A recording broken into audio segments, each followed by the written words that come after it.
Deməli, dostlar, bu dağlıq regionda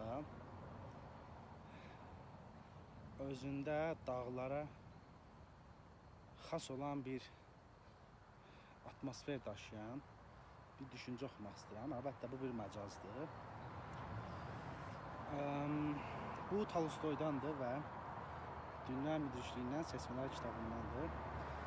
Deyir ki, əgər insan öz insan qardaşını bağışlaya bilmirsə, deməli o insan qardaşını sevmir. Həqiqi sevgi intihasızdır və elə bir təhqir yoxdur ki, həqiqi sevgi onu bağışlamasın. Lev Tolstoyundur bu düşüncə. Düşünürəm ki, bu çox yüksək baxışdır və çox yüksək idealdır. Mənə görə insan hər şeyi yox, amma çox şey bağışlaya bilər.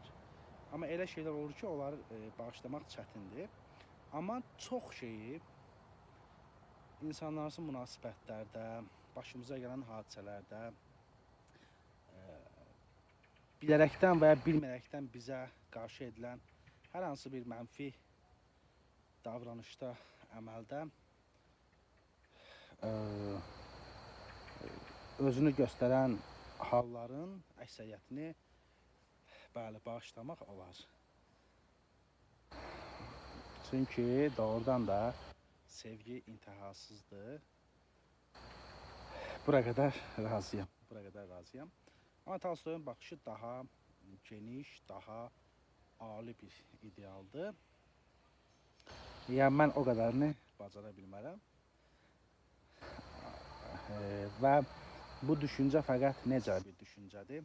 Bu düşüncə günəş kimi bir düşüncədir. Buna dəfələrlə baxda söhbət açmışıq. Deməli, belə bir hekayət var. Nabokov deməli, dərs keçəndə, mühazirə deyəndə rus yazıçılarını müəyyən işıqlara bənzədib. Məsələn, şam yandırıb, təqribən bu cürdür, şam yandırıb və deyib ki, bu şam Rus ədəbiyyatında filan yazıcıdır. Sonra, nə bilim, elektrik işığını yandırıb, deyib ki, bu işıq Rus ədəbiyyatında filan yazıcıdır. Və s. və axırda da belə pərdələri çəkib, içəri gün işığı düşüb və deyib ki, bu isə Tolstoydur. Hekayə təqribən bu cürdür, dəqiqləşdirmək olar, məzmunu bu cürdür. Əsas olan onun mahiyyətidir. Bu düşüncə də bax, belə bir günəşvari düşüncədir. Ona görə insanın həyat yoluna bu tərəfdən, bu mövzuda işıq saça bilər, deyə düşünürəm. Hələlik dostlar, özünüzdən müğayət.